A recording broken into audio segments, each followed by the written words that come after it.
Hello, and welcome to Pacify-parrot, your destination for unraveling the mysteries of the Bible. Today's date is February 13th, 2024, and this is episode number 1. Today's topic, Unveiling the Two Gods of Genesis. So whether you're a seasoned believer or a non-believer, I am absolutely happy that you're here. So let's begin our study together and do your part by adding a comment. Hello, and welcome to Pacify-parrot. This is episode 1. We're going to start in Genesis 1. The episode, of course, is Unveiling the Two Gods of Genesis. Just a little heads up, I am recording outside, so there may be a lot of noise or no noise. I am redoing this video, and like I said, this is episode 1, and we're going to go over the two gods found in Genesis. How do we know that there are two different individuals? Or how do you distinguish two people from each other? The easiest way would be to go by their name. Unless their name is the same, then one other way that a person can distinguish between another individual is by what they say and things that they do. And even in real life, you may also encounter a person that has a same name, and you might refer to them as, that's the guy that has 3 children and a wife, as opposed to Bill that's not married and has no kids, and yet both guys are Bills. So I've highlighted here the God of Genesis 1, the God of creation. And why is he a God of creation? Because he creates things. He also makes things, but he makes things from his creation. So this God, and I highlighted a lot of the actions that he does, and what are they? He moves things, he'll say things, he sees things, he divides things, and he calls things.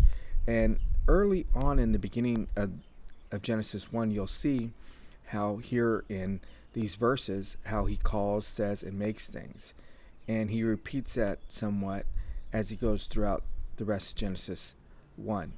A couple things that will allow you to know that this God is different from the God that we'll see in Genesis 2 is what he does. Now, what does he do? Well, he creates wells, and he lets the water bring forth abundantly moving creatures. But he does create wells in every living creature. That's an important fact. He does say it is good a lot. He's a positive type person. He blesses things such as the animals, and he tells them to be fruitful, multiply, fill the waters, let the fowl multiply in the earth. The earth also brings forth living creatures. He makes the beast of the field, and there he is making something. Here we get down to verse 26 and 27, and you'll see that this God is now going to introduce us to both a male and female. And how does he do it? He says here in verse 26, let us make man in our image and after our likeness, and he's going to have them have dominion over everything. Image and likeness are two different words. They mean two different things. We're not going to go into that. My point here in this episode 1 video is to let you know that there are two gods found in Genesis. So this God says something, and then he does something. And it's a pattern that takes place throughout Genesis 1. We can go back up and look at it in a little bit, but here he is. He says, God created man in his own image. In the image of God created he, God, him, the first male, and female, and he created he, them. And so he creates two individuals on what is the 6th day, and you'll see down here it's the 6th day at the end. He does a lot in the 6th day. The 6th day is filled with quite a bit of stuff, and there's the end of the 5th day right there. So he creates these two individuals, and right in 26 and 27 and 28, he gives a blessing to them, and he tells them to be fruitful, multiply, replenish the earth, subdue it, have dominion. All this, that he's not giving a commandment. He's giving information to these individuals that he has created. I'm not going to go through everything, what every single word means here, but every word does carry something. And it's very important to realize and understand that the very first appearance of a word, in my opinion, is the best way to describe how that word will be used in the definition of that word. Not completely throughout the Bible, because there are other definitions that are added to words somewhat throughout it, but let's continue here. He says, behold. And why? Because now he's speaking to two individuals. And you'll see that he says, behold down here. And he also says, it is very good. He changes up what he would have said previously from that it's good, that everything's good, that everything that he does is good, that it was good, that it was good, that it was good up here. Let's just go up here, and that it was good. So this God right here, that it was good. He's an individual that, like everybody, has a certain way about themselves. And of course you add to yourself, and there's slight variations of what you say and do, but the core of it is always going to be the same. And so this God, like I said, he'll say something, he'll see it, then he'll divide it, and then he'll call it. He'll say something, he'll make it, and then he'll call it. He'll say something, then he'll call something, and then of course he says that it's good. So down here he tells the two individuals, the male and the female, behold, and behold again, and that everything's very good. But what does he say to these individuals? The quick synopsis is basically, yeah, you can eat everything, whether it's an animal or a plant, because he's made it for meat. And you can debate and you can break these words apart, but let's just see what he does say right here. It says, behold, I have given you every herb, every tree, and it shall be meat, every beast, every fowl, everything that creep upon the earth. Where there is life, I have given every green herb for meat, and it was so. Okay? One of the things that you won't find from this God in this first chapter of Genesis 1 is that he doesn't give commandments and he doesn't give restrictions. He just creates and makes things. And that's what he is. First and foremost, he is a creator and then a maker. But he is the God of all creation. This is where we introduce in chapter 2, Genesis. This is where the God of Genesis 1 enters in just only into the first 3 verses. And then the rest of Genesis 2 will be talking about the second God found in Genesis. And not only found in Genesis, but throughout the Bible. But this is the introductions of the 2 gods that you'll see throughout the Bible. Here, the God of Genesis 1, the God of creation, he's going over everything. It's a quick little synopsis of what takes place because it is the 7th day. And what does he do? He has created heavens, and of course, in the beginning there was one heaven, and the earth, and all the host of them, and on the 7th day. And God ended from his work that he had made, and he rested on the 7th day from all his work which he had made. And God blessed the 7th day. And again, he's doing something that he did previously in the first book of the Bible in Genesis 1. He's blessing, and then he's sanctifying. He sanctifies stuff. And then he rested from all his works which God created and made. And of course, there's an old joke I remember, and I'm not going to say it here. It's quite funny. It had to do with scientists and God and stuff. But basically, the punchline of the joke is this, is that when you make something, you make it from things that are created. They're made from creation. That's the difference. When you create something, it's absolutely out of nothing. And that's what God did. He said things and created them. And then he goes on to make things from some of the stuff that he created. But he also continues to create new things. But we know that everything right here is finished because it says so. And now let's move into verse 4 here. What do you see in verse 4? Well, what you'll see right here is a very interesting opening to the verse 4 about the generations of heavens, of the earth, and when they were created in the day that the Lord God made the earth and heavens. It's almost saying two different things, and there's a reason why for it, and I'm not gonna try to divide and go down this path yet as to why things are said like that, but you'll find this same type of writing in Genesis 5 that we'll get to. But the Lord God made the earth and heavens, and this is a Lord God. And why is it a new character to this storyline, let's just say? And I don't believe the Bible is a storyline. I believe the Bible is spiritual. It is spirit, and the words of it are spirit and made for the spirit. But here we know it's widely accepted that Moses, he actually was the author of the first 5 books of the Bible. So if Moses had written Genesis, both Genesis 1 and Genesis 2, why would he now give an alternate name to the same main character? Well, that is strange. And it would be strange. But that's not what's happening here. And I'll show you why it's not happening. This Lord God, and you can add the to it, but I'm just highlighted the Lord God. We know, like I said earlier, that you can go by two different, you can go by the same name, or you can go by separate names. And that's the easiest way to identify two people is, well, they got two different names. But that's not good enough here. I don't think for a lot of individuals. They like to say, well, it's a title of some sort or whatever. And I understand that.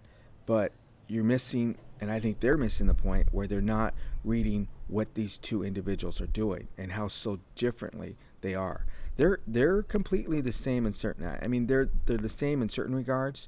I don't know if I would say completely, but in small areas they are exactly the same. And that's what's interesting about the Bible, is that it is not something that's it can be easily read. It's for the person to be able to discern and to know what they're reading. And there's stories about people like, well, what is this saying? What is that saying? Well, here's a good example.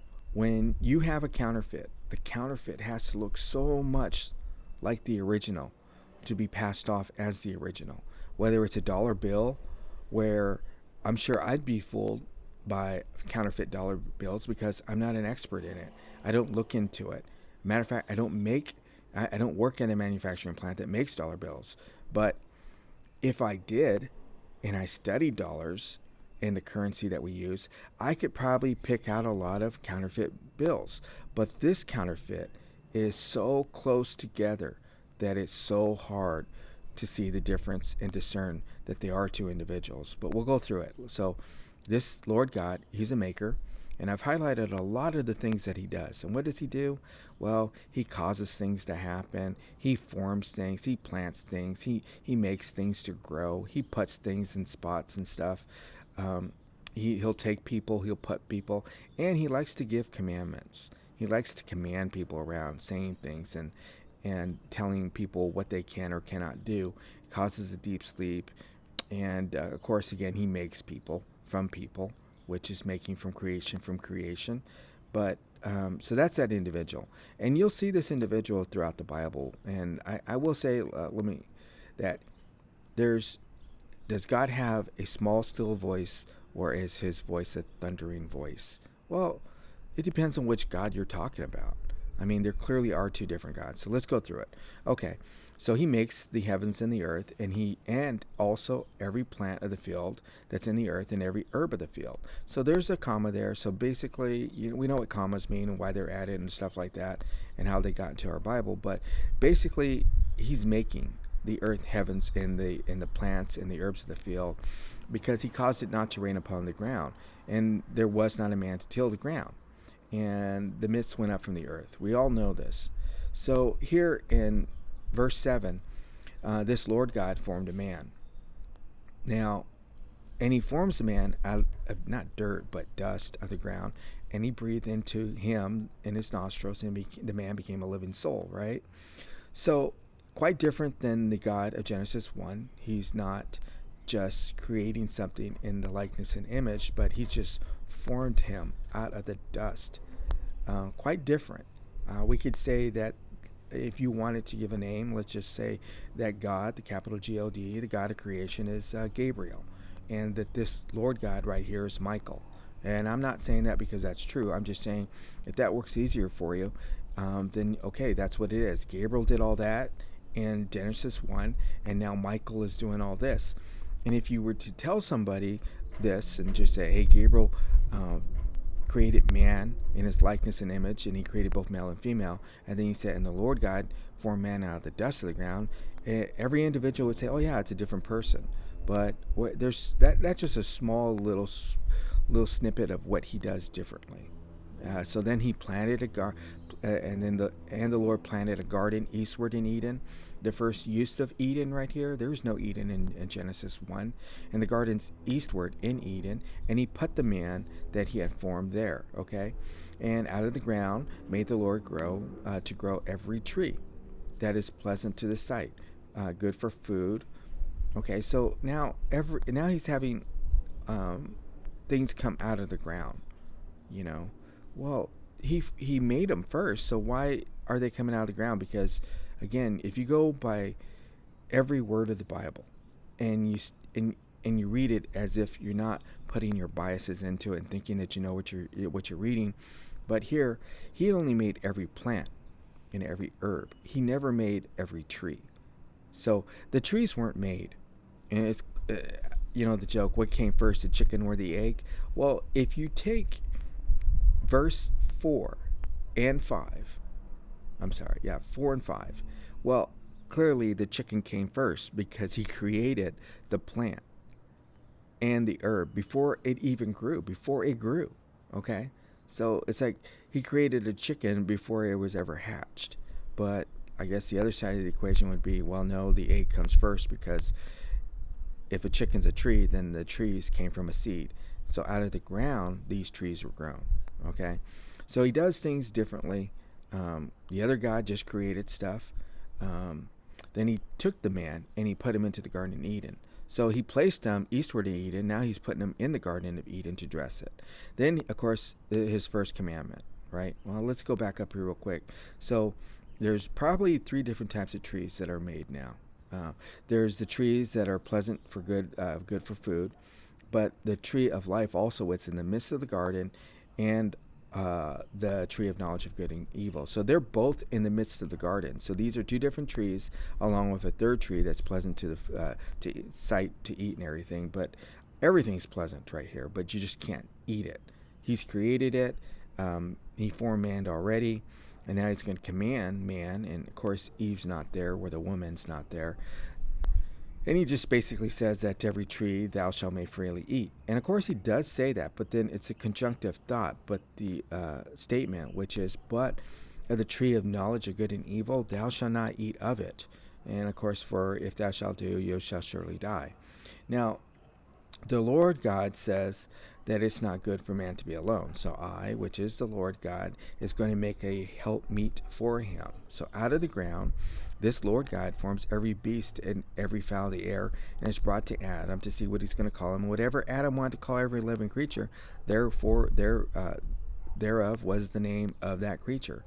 So we know that in Genesis 1, that's not what took place, how the God created all the animals. And one animal that is omitted here from this Lord God is the whales and the animals that come from the sea, because of course he doesn't make those. Those are already made. He's not doing everything identical. And it's because it's a different person. It's not the same individual. So now he causes a deep sleep to fall upon Adam, because there was not found a helpmeet for him. And he takes out one of his ribs, he closes up the flesh thereof, and then he basically tells Adam that he took it from man, and he made he, which is the Lord God, a woman, and brought her unto the man. So, one thing right here in verse 19, this is the first mention of Adam's name, a man. The man's name is Adam, and he doesn't call her woman, but Adam does call her woman. So now she has a name. That the other individual that the Lord found, and which was a helpmeet for him, he made uh, for her. Uh, so, um, and that's it. Uh, Now, Adam is the one that calls her a woman because she's taken out a man, right? And what's interesting here is that there's no male and female. There's no male or female mentioned. It's up to you to assume uh, that she is a female and that he is a male. Why? Because it says him and her, and he and she, I believe, but it's not male and female. And the Lord God basically implies that it's woman. So Adam calls her woman, and then you see the first reference to father and mother in the Bible, and along with wife.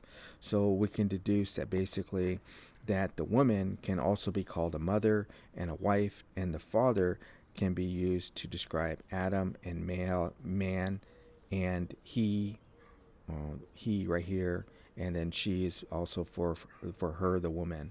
But okay, so let's go ahead and go forward. Let's get to Genesis 3.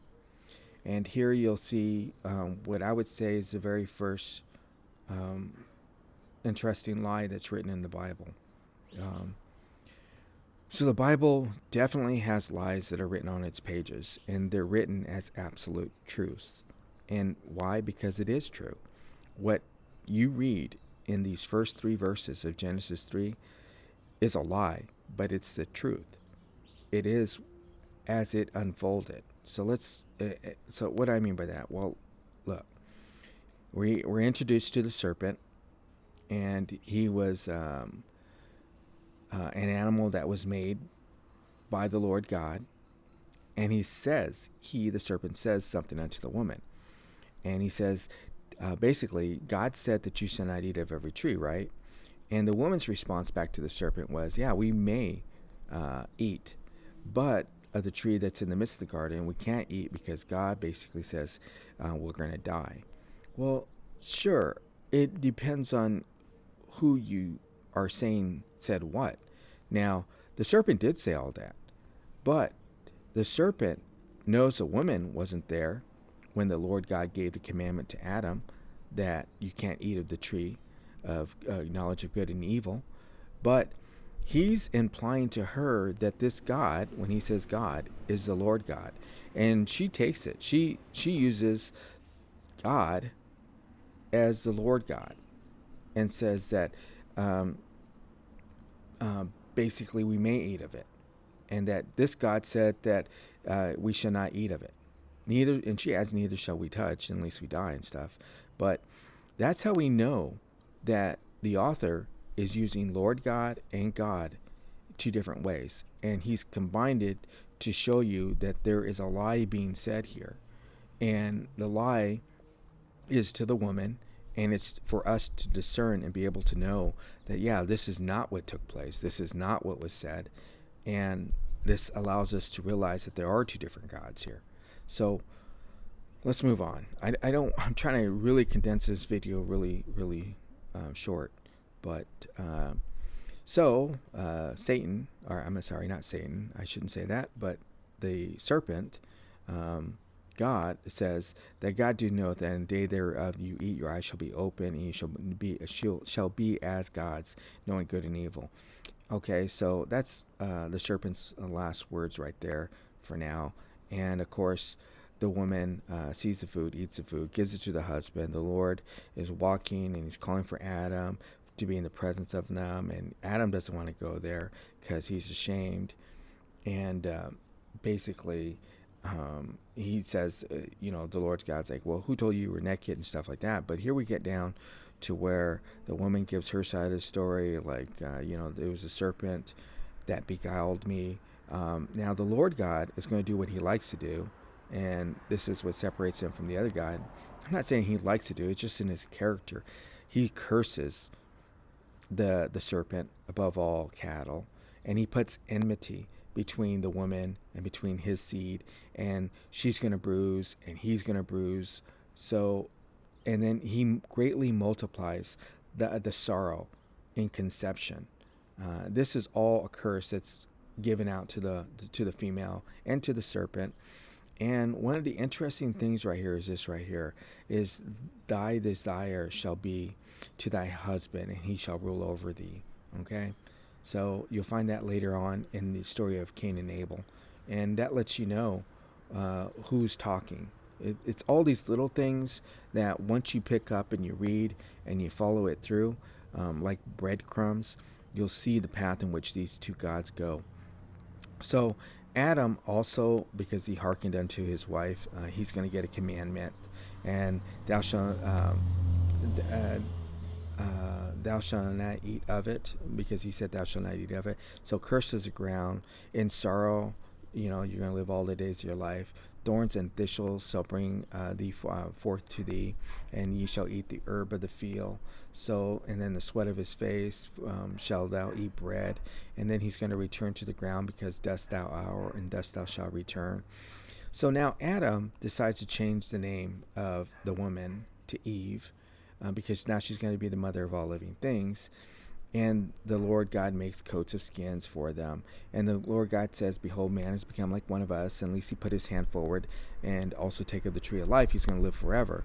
And he doesn't want that. So he sends them out, or them out of the Garden of Eden, to till the ground. So he drove out man. And he places cherubim and a flaming sword that turns every way. So that's what that God does. We'll go on to Genesis 4, and here we see that here's Adam and Eve, which is his wife. So we know that wife has already been used, so it's reaffirming who this person is. Eve is the woman, also known as the wife, the she, and through conception. So we know that conception's also been used in Genesis 3 by the Lord God.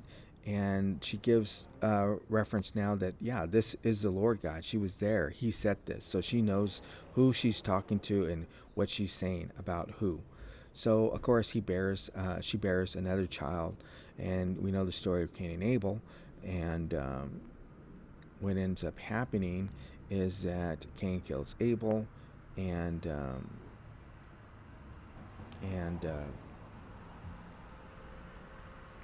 basically says that then he curses him, and thou art cursed above all the earth, okay, because of him killing his brother's blood that's just from thy hand.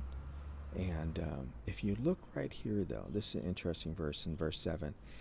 If thou dost well, shalt thou not be accepted, and if thou does not well, sin lieth at the door, and unto thee shall be his desire, and thou shalt rule over him. Okay, so it's kind of almost like the same thing he gave to Eve, the woman, about whose desire shall his desire be, and who shall rule over him. So, and that was because of Cain, giving it to Cain right there. But Cain basically says his punishment's greater, and so he puts a mark on him. Sets a mark right here, and he goes along his way. Okay, these are some of the generations that you found of people begatting other individuals. And at the end of 4, you'll see right here that that's when men began to call upon the name of the Lord. And again, the Lord, we know that the name has changed, yes, but it's not a third God, because we know by his actions, what he says, what he does, and we know also by how the people refer to him and why they refer to him, because of things that he's already said. So, and another good thing is the verse 7, how verse 7 is almost identical to what he said to the woman about what her desire shall be for and who's going to rule over her. So we'll go on to Genesis 5, and we'll finish up episode 1 here. So this is the book of the generations of Adam, okay? And we know that that's found in Genesis 2 also, about the generations of the heavens and earth and the day that they were created. But we're not going to get into that right there. We're going to get into who it's talking to. Well, it's talking about God, the capital G-O-D, the God of creation. Why? Because it wants you to know that this God creates things. He's a creator, that he makes things. He creates him. He blesses them. And so forth. So if we look at the verse, sure, he created man in the likeness of God, made he him. And there's that likeness and image. And there's two reasons why it's using these words. We're not going to break down into that yet, but he, God, him being male and female, created he them, and blessed them, and called their name Adam. So yeah, of course their name is Adam. It clearly says that both the male and the female that were created and made by God in the likeness of him were Adam. That's it. In the day that they were created. We know they were created in a day, the sixth day. So it's letting the reader know by a lot of points, and those points being by words that are used, that yeah, this is a God, the first God found in Genesis 1, and that he did these things. And now he's telling you that they have a name. Their name is Adam. So how do they have the same name? Well, I know there's a joke out there that says, well, God didn't create Adam and Eve. No, he didn't create Adam and Steve. He created Adam and Eve, right? Well, God, this capital G-O-D, did not create Adam and Eve. He created Adam and Adam. Now, I know that today when people get married, they have the same last name. Adam could be their last name. I don't know about that. Or you could just refer to both of these individuals as Adam, but then it would be plural over here. Their names would be Adam, but I don't think it needs to be plural, because if their names are both name are Adam, then that's all what you have to say, their name Adam. So just as if I was to say, I could call this person a guy, this male person, hey guy, come here. And I could say the same thing to this female, hey guy, come here, right? Or I could say, hey guys, come over here, right? And refer to both of them, that I want both these individuals to come over to where I'm at. Same thing here. I could just call him, the male, Adam, and her, the female, Adam. So their name is Adam. We know that. And now it's given us the amount of years that Adam lives, and he begets a son, and his name is Seth. Now, we know at the end of chapter 4, Seth is brought in, and I forgot to show you that, but Adam knew his wife again, bare a son, and called his name Seth, right?